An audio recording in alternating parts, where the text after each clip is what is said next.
Բարև ձեզ, մենք շարունակում ենք մեր ծանոթացումը Scratch միջավայրի հետ, եկեք պատրաստենք նոր նախագիծ, սեղմենք Create կոճակը, այսօր մենք սովորելու ենք, ծանոթանալու ենք Events բաժնի բլոկերի հետ, տեսնելու ենք, թե որտեղ են նրանք կիրառվում և ինչպես են օգտագործվում։ Events բաժնի բլոկերը հետևյալն էին, ամենաառաջին բլոկը, որին մենք արդեն ծանոթ ենք, երբ կանաչ դրոշակը սեղմված է բլոկը։ Այս բլոկը անհրաժեշտ էր նրա համար, որպեսզի այստեղ գրեինք այն հրամանները, որոնք պետք է կատարվեին դրոշակը սեղմելուց հետո։ Երբ որ ես այստեղ ներքևում ավելացնեմ բլոկեր, դրանք կկատարվեն միմիայն այն դեպքում, երբ մենք սեղմենք կանաչ դրոշակի վրա։ Սա առաջին բլոկն էր, անցնենք հաջորդ բլոկին, ծանոթանանք Events բաժնի մյուս բլոկը որն է։ Այն գրված է when space key pressed, ինչը իրենից ներկայացնում այս բլոկը։ Սա նշանակում է, որ երբ ստեղնաշարի վրա space կոճակը սեղմված է, այդ դեպքում ինչ գործողություն պետք է կատարվի։ Իհարկե, այստեղ մենք space-ի փոխարեն կարող ենք ընտրել ցանկացած կոճակ ստեղնաշարի վրայից, այստեղ առկա են բոլոր կոճակները, թվերը և տառերը, նաև ստեղնաշարի վրա առկա սլաքները։ Օրինակ, եթե մենք ուզում ենք ստեղնաշարի որևէ կոճակ սեղմելուց նոր կատարվի որևէ գործողություն։ Այս դեպքում արդեն կանաչ դրոշակի սեղմելու պահը կարևոր չէ, պարտադիր չէ, այս բլոկը աշխատելու է նաև առանց կանաչ դրոշակը սեղմելու։ Միայն երբ սեղմենք ստեղնաշարի որևէ կոճակ, այդ ժամանակ նոր կկատարվի գործողությունը։ Օրինակ անենք այնպես, որ space կոճակը սեղմելուց մեր կատուն թռիչք կատարի, այսինքն բարձրանա վերև։ Դրա համար մենք պետք է օգտագործենք հետևյալ բլոկը change y by 10։ Այս բլոկի օգնությամբ մենք փոխում ենք նրա y կոորդինատը, որը պատասխանատու է վերևի և ներքևի համար։ Հիմա ուղղակի ես ստեղնաշարից կսեղմեմ space կոճակը և իմ կատուն, տեսեք, 10 քայլով բարձրանում է վերև։ Որքան սեղմեմ, այնքան կբարձրանա։ Երբ որ սեղմած պահում եմ, այն միանգամից սահուն կերպով մի քանի անգամ է բարձրանում, և նորից նշեմ, այս դեպքում դրոշակը սեղմելը պարտադիր չէ։ Մյուս բլոկը, եթե նկատվեք, այստեղ գրված է when this sprite click, ինչը իրանից ներկայացնում այս բլոկը։ Սա նշանակում է, երբ որ մենք սեղմենք մեր sprite-ի վրա, այս դեպքում այս կատվի վրա, եթե սեղմենք, ինչ գործողություն պետք է կատարվի այդ ժամանակ։ Քիչ հետո մենք իհարկե կկիրառենք այս բլոկը հետաքրքիր օրինակի մեջ, այժմ եկեք ծանոթանանք մյուս բլոկին when backdrop switch բլոկը, այսինքն երբ մեր աղի ետնապատկերը փոխվում է, այդ ժամանակ ինչ գործողություն պետք է կատարվի։ Օրինակ, եթե ունենք մի քանի ետնապատկերներ և դրանք փոխվում են, օրինակ դրանք պատասխանատու են խաղի տարբեր մակարդակների համար, երբ փոխվում է ետնանկարը, մենք կարող ենք գրել, թե այդ դեպքում ինչ հրամաններ կամ ինչ գործողություններ կատարվեն խաղի մեջ։ Եկեք ավելացնենք երկու ետնանկար ու փորձենք կիրառել այս բլոկը։ Օրինակ ավելացնենք մեկ սենյակ, այս room 2 անունով backdrop-ը և ընտրենք ևս մեկ ետնանկար, ննջասենյակի ետնանկար։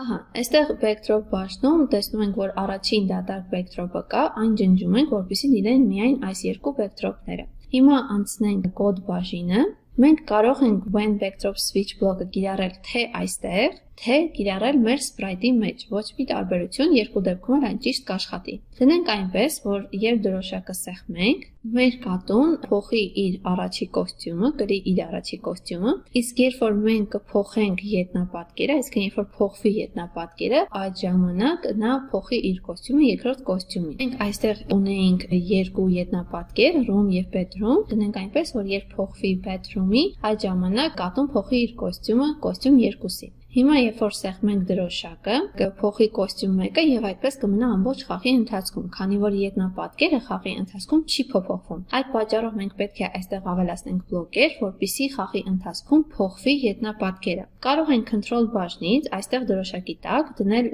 wait 1 second, սպասիր 1 վայրկյան բլոկը, այնուհետև փոխիր ետնապատկերը, switch backdrop to։ Փոխենք ետնապատկերը bedroom-ին և դրանից հետո արդեն նոր կրկին աշխատեցնենք խաղը։ Ահա, բայց այս դեպքում, եթե ես կրկին սեղմեմ դրոշակը, տեսնում ենք, որ ետնապատկերը նույնն է bedroom, այսինքն այն ետ չի փոխում մեր առաջին ետնապատկերը։ Դրա համար մենք պետք է ավելացնենք ևս մեկ բլոկ այս դրոշակի մեջ, որպեսզի ամեն անգամ դրոշակը սեղմելիս ետնապատկերը, առաջին ետնապատկերը լինի room անունով ետնապատկերը։ Դնում ենք այստեղ switch backdrop to բլոկը և bedroom-ի փոխարեն ընտրում ենք room to բլոկը։ Այժմ, երբ դրոշակը սեղմենք, նախ մեր ետնապատկերը կփոխվի առաջին ետնանկարը, որից հետո մեր կատուն կփոխի իր առաջի կոստյումը կկրի, կսպասի 1 վայրկյան եւ կփոխի երկրորդ ետնապատկերը։ Երկրորդ ետնապատկերը, քանի որ արդեն գործում է, այդ պատճառով կատուն կփոխի իր կոստյումը, կկրի երկրորդ կոստյումը։ Աշխատեցնենք, բայց 1 վայրկյանը շատ արագ է, կարող ենք 1 վայրկյանը դարձնել 3 վայրկյան ու կրկին աշխատեցնենք։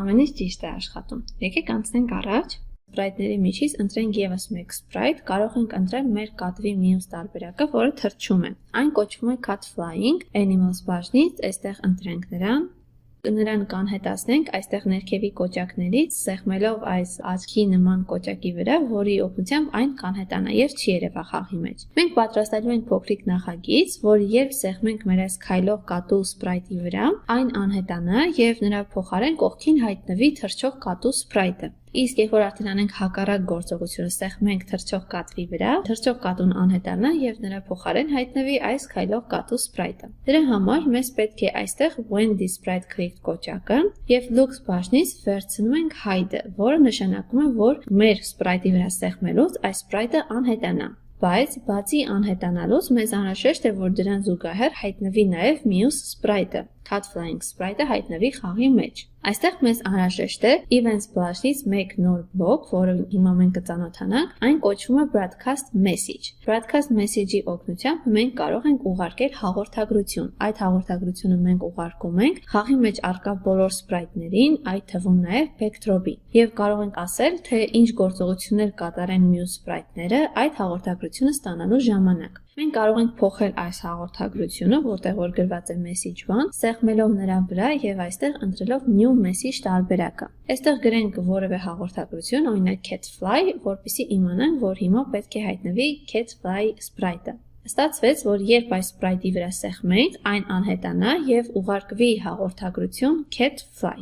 Այժմ մենք գնանք cat flying sprite-ի մեջ եւ այս գործողություններից բացի հիմա պետք է անենք այնպես, որ երբ մեր կատուն ստանա այդ հաղորդագրությունը, նա հայտնվի։ Events բաժնում կա այդպիսի բլոկ, որը գրված է when I receive, այսինքն երբ ես ստանում եմ cat fly հաղորդագրությունը, ինչ գործողություն պետք է կատարվի։ Այն պետք է հայտնվի։ Դրա համար մեզ անհրաժեշտ է looks բաժնի show բլոկը, որը կգցենք այստեղ, եւ ստացվում է, որ երբ ստանամ cat fly հաղորդագրությունը, պետք է հայտնվեմ։ Կարող ենք փորձարկել, տեսեք, սեղմեցինք քայլող կատվի վրա, այն անհետացավ եւ հայտնվեց թռչող կատուն։ Փորձենք անել նաեւ հակառակը, անենք այնպես, որ թռչող կատվի վրա սեղմելուց այն անհետանա եւ հայտնվի քայլող կատուն։ Դրա համար այդ նույն բլոկերի շարքը պետք է գրենք նաեւ այստեղ, երբ այս sprite-ի վրա սեղմենք, պետք է այն անհետանա եւ նա պետք է արդեն ուղարկի նոր հաղորդագրություն, մեկ այլ հաղորդագրություն։ Դրա համար գնում ենք events բաժին եւ այստեղ վերցնում ենք broadcast message բլոկը ու այստեղ message-ը փոխում ենք cat walk, որ արդեն հայտնվի քայլող կատու sprite-ը։ Եվ դրա համար հիմա վերադառնանք մեր առաջին sprite-ի մեջ ու այնտեղ գրենք, որ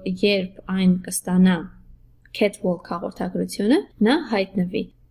Այստեղ when I receive cat fly-ը փոխում ենք cat walk, looks բաժնից վերցնում ենք show բլոկը ու տեղադրում այստեղ։ Այժմ սեղմենք դրոշակը եւ փորձարկենք, երբ սեղմում այս առաջի sprite-ի վրա, հայտնվում է թռչող կատուն, իսկ երբ որ թռչող կատվի վրա ենք սեղմում, հայտնվում է քայլող կատուն։ Հաղորդագրությունների օգնությամբ մենք կարող ենք կատարել նմանատիպ նախագծեր եւ այդ հաղորդագրությունները հասնում են խաղի մեջ առկա բոլոր օբյեկտներին, այդ թվում նաեւ ետնանկարի մեջ կարող է այդ հաղորդագրությունը ուղարկվել։ Մենք ծանոթացանք events բաժնի հիմնական բլոկերին, բայց ինչպես նկատեցիք, այնտեղ մի շարք այլ բլոկեր էլ կային, ինչպես նաեւ մյուս բաժիններում։ Նշեմ, որ մենք այդ բոլոր բլոկերին մանրամասն ծանոթանում ենք մեր դասընթացների ընթացքում։ Դասընթացները կազմակերպում են Macrolab ընկերությունը, թե անհատական, եթե խմբային տարբերակով։ Եթե դուք հետաքրքրված եք եւ ունեք հարցեր, կարող եք ձեր հարցերը գրել տվյալ տեսանյութի մեկնաբանություններում։ Ինչպես նաեւ նշեմ, որ մեր YouTube-յան ալիքում շատ հաճախ մենք ներբեռնելու ենք նման հետաքրքիր եւ տարատեսակ տեսադասեր,